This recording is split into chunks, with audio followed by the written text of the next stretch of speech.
S மக்களே, இன்றைக்கி big pass episode பார்த்துடலாம். ஓவராலாக ஒரு ரிவ்யூ சொல்லணுன்னா என்னதான்டா பண்ணுறீங்க அப்படிங்கிற மாதிரி தான் இருக்குது. என்னோடய பாயிண்ட் ஆஃப் வியூவில் இப்போ இன்றைக்கி இருக்கிற இன்றைக்கி இருக்கிற எபிசோட் பார்த்தோம் அப்படின்னா ஒரு 3 பேர் தாங்க தனியாக விளையாடுறாங்க. அதில் நான் சொல்ல போகிற ஆளை கேட்டால் உங்களுக்கு கண்டிப்பாக சர்ப்ரைஸாக இருக்கும். ஆனால் வேறு வழியில் சொல்லி தான் ஆகணும்.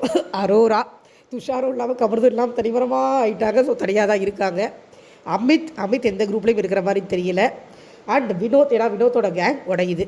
மற்ற எல்லாருமே குரூப்பாக தான் இருக்காங்க. எப்படி குரூப் ஆனாங்க, என்ன ஆனாங்கன்னு சொல்லி பார்க்கலாம். ஒரே நாளில் இது உலகமாக மாற்றண்டா சாமி அப்படிங்கிற மாதிரி தான் இதுக்கு எபிசோடே இருந்தது. ஓகே, ஸோ ஃபஸ்ட் வந்து அது வந்து நான் நைட்டு காமிக்கிறாங்க. பார்வதிக்கும் அரோராவுக்கும் ஏதோ பிரச்சனை. பார்வதி வந்து கமருதீன் கூட அரோரா பேசக்கூடாது ஏதோ சொல்லியிருப்பாங்க போல் இருக்குது. இதெல்லாம் நான் ஃபுல்லாக பார்க்கலங்க. தேவையே இல்லாத கண்டென்ட் அதை அந்த தேவையில்லாத ஆடி தான் பிடிக்கிட்டு இருந்தாங்க காலையில் ஃபுல்லாக. ஸோ இவங்க ஏதோ பார்வதி ஏதோ சொல்கிறாங்க. அதுக்கு அரோரா ஓகே சொல்லிட்டாங்க.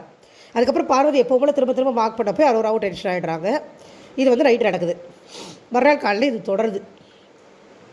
மறுநாள் காலையில் இந்த மாதிரி அரோரா உட்காந்துக்கிட்டு இருக்கும்போது அதுக்கு முன்னாடி வந்து திவாகரும் பார்வதி எப்போ போல் உட்காந்து புறணி பேசுகிறாங்க. கடி சோறு போட்டு எல்லோரும் ஏமாத்துறா, அளவு வந்து அவங்களுக்கு தேவையானவங்களுக்கு அதிகமாக வைக்கிறாங்க, மற்றவங்களுக்கு கம்மியாக வைக்கிறாங்க அப்படின்லாம் சொல்லிட்டு இருந்தாங்க. அதெல்லாம் எந்த அளவுக்கு உண்மை நம்மளுக்கு தெரியல, நம்ம பார்க்கவும் இல்லை.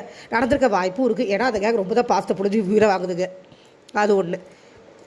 அதுக்கப்புறம் இந்த மாதிரி அரோரா வந்து விக்ரம்கிட்ட புலம்பிகிட்டு இருக்காங்க. அவளுக்கு என்ன தான் பிரச்சனையே தெரியல, நானும் கமருதீனும் ஃப்ரெண்ட்ஸாக தான் பழகிறோம், ரொம்ப டார்ச்சர் பண்ணுறான்னு புலம்பிகிட்டு இருக்காங்க. அப்புறம் அகைன் அரோரா வந்து ரூமில் உட்காந்துருக்கும் போது பார்வதியே வராங்க. வந்து நல்லவங்க மாதிரி எப்போ போல் ஒரு ட்ராமா போட்டாங்க. அரோராவும் அந்த ட்ராமாவை நம்புற மாதிரி நம்பி அவங்கள்ட்ட எல்லாத்தையும் பாய விட்டு புலம்பிட்டாங்க. அதுக்கப்புறம் அரோரா கன்ஃபெஷன் ரூம் போனாங்க. பிக் பாஸ் சமாதானம்லாம் படுத்தி அனுப்பிச்சார். உங்களுக்கு ஸ்கில்லாம் இருக்குது, நல்லா விளையாடுங்க அப்படின்னு ஏதோ சமாதானப்படி அனுப்பிச்சார். அரோரா கேம் விளையாடல இன்ட்ரெஸ்ட் இருக்கிற மாதிரியே தெரியலைங்க. அவங்கள பற்றி நம்மளுக்கு ஒன்றுமே தெரில, என்ன ஆங்கிளில் இருக்காங்கன்னே தெரில. வேண்டாம்னா போயிடலாம், தேவையெல்லாம் உட்காந்துருக்காங்க. ஆனால் இன்றைக்கிறதுக்கு அந்த வீட்டில் இண்டிவிஜுவலாக இருக்கிற பிளேயர் அவங்க ஒன்றும் சொல்கிறக்கு இல்லை. ஓகே, இது என்ன அதுக்கப்புறமா ஆரம்பிக்குது. இப்போ தான் நாளே கேப்டன்சி டாஸ்க் பார்த்தீங்கன்னா ஒரு 2:30 வந்துச்சுன்னு நினைக்கிறேன் லைவில். அதுக்கப்புறம் தான் இன்றைக்கி நாளே ஆரம்பித்தது. கேப்டன்சி டாஸ்க் வருது.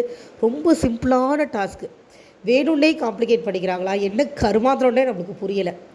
ஒரு ட்ரையாங்கிள், அதுக்கு 3 கார்னர், சென்டரில் 4 பாட்டில் இருக்கும்.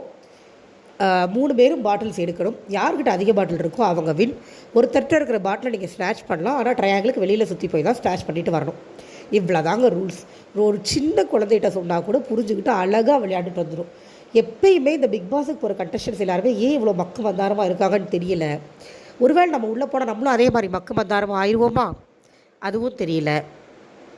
ஆனால் அவங்க யாரும் எதையும் ஒழுங்காக பண்ணலை. போய் நின்னாங்க, பஸ்ஸர் அடித்தது. திவ்யாவும் பார்வதியும் ஒன்று